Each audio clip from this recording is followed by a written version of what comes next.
Hi fellow viewers to everybody. Good morning. My name is Steve. Steve Hoong is my full name. I'm the owner of this video account in this respective website, youtube.com. Okay, by the way, I don't know what should I say. This is about the situation here in the Philippines. No? I will be using two languages, English and Filipino. I will be using official language Tagalog, not the other dialect which is Cebuano. I will be using Tagalog. So, English tsaka Filipino. Dalawa ang gagamitin ko, my fellow viewers. Okay. By the way, this time, ako po yung nakita ninyo sa isa ko pang YouTube account, yung sa Cebuano video, yung tungkol to sa corruption na nangyayari. Pero ito is, yung ginawa ko is for Visayas and Mindanao na nakakaintindi ng Cebuano. Ito namang video ginawa ko that time, hindi naman siya live videos kasi wala naman ako na-mention politicians or government officials na nakabangga. Pero yung sinabi ko doon, napaka-importante kasi totoo yan. Kasi kung kahit i-translate ko pa yan from Cebuano to Tagalog, yun din ang lalabas, yun din ang analysis. Kaya itong Tagalog na ito, mas importante, mas lalo nyo itong maintindihan. Pero nakakamatay po ito. Kaya nga, ang title itong video na ito is, ito po, nakakamatay ang corruption. Totoo po yan, my fellow viewers. I think this is the right time na ito na ang tamang panahon kaya kailangan ko na to i-voice out kasi kung parati itong lihim ng lihim or zipper ang bibig, wala rin mangyayari. Pero ganun pa rin, wala ko i-mention na pangalan or politiko or government officials na babanggain or mga contractors or other persons involved. Okay? So, itong video na ito napakahalaga kasi baka hanapin nyo ito or i-search, nakakamatay ba ang corruption? Yan ang title. Pero alam kong common siya, pero ang tingnan nila dapat yung laman ng video. Yan ang importante. Okay? Okay, simulan ko na ha. Okay, my fellow viewers, itong sasabihin ko napakahalaga tsaka once in a lifetime ko lang ito sasabihin kasi wala ng second video ito. Itong tungkol sa what do you call this? Tungkol sa nakakamatay ang corruption. Bakit ko nasabi ito? Una is ito. So, syempre, tanggap sila ng suhol. Syempre, pag tanggap ng suhol or under the table, corruption na yan. Kasi, ang nagtatrabaho sa gobyerno or isang government official kasi kung bitin ang sweldo, kailangan niya ng pera. Kasi anong purpose? Bakit kailangan pa niya ng pera? Kumbaga, hindi pa siya kontento. It's either lalaki o babae ito. Walang pinipili. Totoo yan. Kasi, halimbawa, suhol. Sige, para hindi ka ma-penalize, example o sige, para hindi ka ma-penalize sa shipment mo sa container van, magbayad ka muna sa akin para hindi ka sumabit. So, walang choice, maglalagay ka. So, kumbaga, pakisama. Yun ang nangyayari. Ang example nangyayari yan is, it's either. Pero wala ko i-mention na pangalan ng tao. Government agencies. Totoo yan. Hindi sila pwede mag-file libel. Totoo po ito. Bureau of Customs. Bureau of Internal Revenue o BIR. Kaya yun. Tingnan niyo yung latest na balita. Yung field audit. Suspended sila sa BIR. Kasi nga, ang complaint sa mga negosyante, ang laki-laki ng singil, ang laki ng suhol na binibigay. So, kasi kung napangalan niya, tanggal sila sa trabaho, kawawa. Or pwede pa sila maharap sa kasong administrative case. Kumbaga, ang government pa magpa-file case. O kaya ombudsman pa. Yun. Okay, sa DPWH, common issue na yan all over Philippines. Hindi lang Bulacan. Tingnan mo yung sa Bicol, di ba parating binabaha? Kasi nga, yung corruption na natatanggap, porsyento.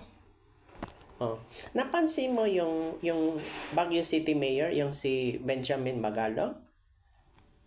marami siya natuklasan. Kasi tataka siya bakit yung national budget, maraming insertion. Pero I'm not criticizing him. Example ba? Kaya napansin ko, kung makikita niyo sa TV, di ba, nag-usap sila ni Senator Panfilo Lacson. Kasi kapwa pulis yan eh.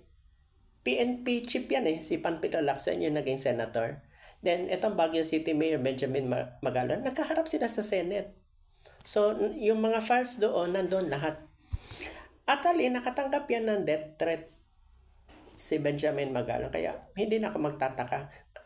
Yung evidence na hawak-hawak niya, makapal. Nationwide pa ha, hindi lang sa province niya. All over Philippines. So, hindi lang Department of Public Works and Highways. Meron pang iba, nasabi ko na, no? BIR, Bureau of Custom, maraming government agencies pa involved. Hindi mo rin masabi, baka Department of Finance, hindi mo rin masabi, o kaya Department of Agriculture, Department of Tourism, kung ano, ito mga sinasabi ko, kung ano-anong government agencies, lahat ng government agency, pwede rin Congress, pwede rin Senator, pwede rin Vice President o President, hindi mo rin masabi. O DepEd, Department of Education, bakit kailangan pa ng confidential funds? O pera ng gobyerno. Yun ang issue. Okay, bakit ko nasabi nakakamatay ang corruption? Kasi tulad nito, flood control project, issue din yan. Halimbawa, kung sasabihin nila project complete 100%, okay, sige, complete. Pero kung magkabagyo or magkabaha, bakit marami namamatay? Did you get the point? May namatay. Pero ang dineclare sa project, complete na. Something's wrong. So there is unusual.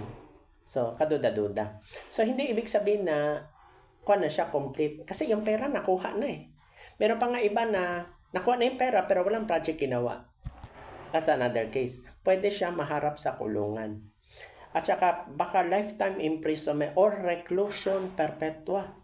Yan ang isipin nyo. Kaya kayo mga contractors, bago kayo pumasok sa government project, kung halimbawa may sakaling para hindi kayo sumabit or hingi suhol, see to it na meron kayong budget. Kung may kuan, huwag kayong papasok na humihingi na ng porsyento tapos ikaw na short na, ikaw pa uutang sa bangko, ikaw pang kawawa. Yan ang nangyari. Tingnan mo si Diskaya.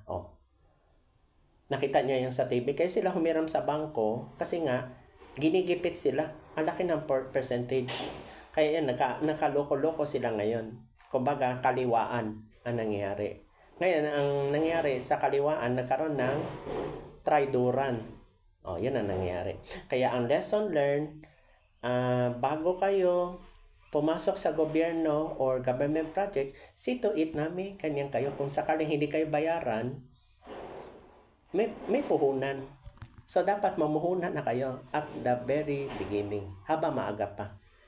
Totoo yung sinasabi ko kasi kung ito libelous, dapat hindi na ako gumawa ng video, pero ito totoo. Let's face the reality, my fellow viewers. Itong tinukoy ko, mga tao na affected. Yung iba patay. Tingnan mo yung nangyari sa Visayas, Mindanao, yung baha, yung sa Surigao. Yung Bulacan, di ba, may namamatay kada baha. Because ang dineclare, project complete, yung pala, walang project na ganap. Zero outcome. Meron naman na nagawa na yung creek. Yung dulo, hindi pa tinapos. May nasimula, okay. Pero yung dulo, hindi pa tapos. Kasi nga, ang pera, nakuha na. Pera kagad eh. Kuha na kagad eh. Wala lang dredging. May simento, pero walang dredging. Kumbaga, project unfinished. Unfinished business. Yun. Government hospitals, may mga bakal na, pero hindi mapapakinabangan. Kasi nga, ang materials, mahal.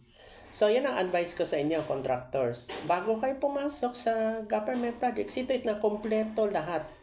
Kompleto lahat ang materials. Huwag kayong papasok na as a beginner, wala kayong materials. Yung bang equipment, yan talaga importante. And kung in case magkakaroon ng suhulan or porsyentuhan, kaya may ganyan ka. mamuhunan ka na. Wag ka na mag-antay na magso-short ka pa kasi ang ending ikaw ang kawawa eh. Ikaw pa ang lugi. Kung in case walang sabit, para walang sabit. So, yan lang. Talaga nakakamatay kasi may mamamatay yan. Hanggang natin. May susunod pa yan. Hindi ko na alam kung anong year mangyari. Many things can happen. Hanggang natin, my fellow viewers. By the way, itong video na to, you can share it. And this is a lifetime video. Meron kayong lesson ma-learn. So, totoo ang corruption ay nakakamatay. Kasi buhay ng tao ang ma-affected. Pwede bata, pwede matanda, walang pinipili. Age doesn't matter, I'm gonna tell you, my fellow viewers. Habang maaga pa, itong video na ito is a reality. Kasi, pag ang pera nagalaw galing sa gobyerno, tapos wala kayo na trabaho, tapos bigla kayong yumaman, okay, meron yumaman, pero walang namamatay. Kasi, nakaplan, nakaset up. Yung bang, ang ibig sabihin set up yung planado na, ito nangyari kay Diskaya, bigla siyang ginipit. Yun. Kaya, konting mali, patay. Pero meron iba na, konting mali, wala namang sabit. Okay, lusot. Congratulations. Okay? Did you get my point? Itong video na ito. Kaya, itong sinasabi ko, totoo ito. Hindi to storytelling. Hindi to kwentong puchero. Totoong buhay na ito. Kasi may namamatay na nga eh. Ang flood control, hindi yan maiwasan. Yan ang sinasabi ko sa inyo. Tingnan nyo yung Pangasinan, di ba? Parating binabaha. Catch basin. Hindi pa rin solved. Meron pa, bigyan ko kayo example. Nakita nyo yung sa Barangay de la Paz, yung sa Binyan, Laguna. Imbes na highway, bakit bangka? Hindi makadaan ng sasakyan. Bangka pa ang sinakay. Then tubig parati. So, malus? Kaya, yan ang sinasabi ko mga examples. Nakakamatay ang corruption. Kung gusto nyo makasurvive, kung corrupt officials kayo, okay, sige. Gusto nyo yumaman kasi mahirap lang ako, okay, sige. Pero kung makarma kayo, bad karma ang umabot, huwag nyo kami sisihin, mga nagsasalita sa video. Totoo ito. Wala kami binanggit na sinong taong binabangga namin. These are examples. So, yan na po. Let's face the reality. Baka makasunod ko lang marinig. Meron na naman anti-corruption marching. Protest na naman. Nasa sa inyo na yan. Basta ang sinasabi ko, nakakamatay ang corruption kasi buhay ng tao ang nakasalalay. Yun ang point ko dito sa video. Hindi to libelous, hindi to hate speech. Buhay ang nakasalalay dyan. Nasa sa inyo na. Kung ayaw niyo maniwala, go ahead. Kung ayaw niyo makinig sa video, okay, skip this video. Tapos ang usapan. That's it. Okay? So, I hope that this video will learn a lesson. Hindi to controversial. These are examples. Pero wala akong binangga. Wala akong minention. Sino ang mastermind? Wala akong sinabing ganun. Okay? Thank you so much for listening to this video. Good morning.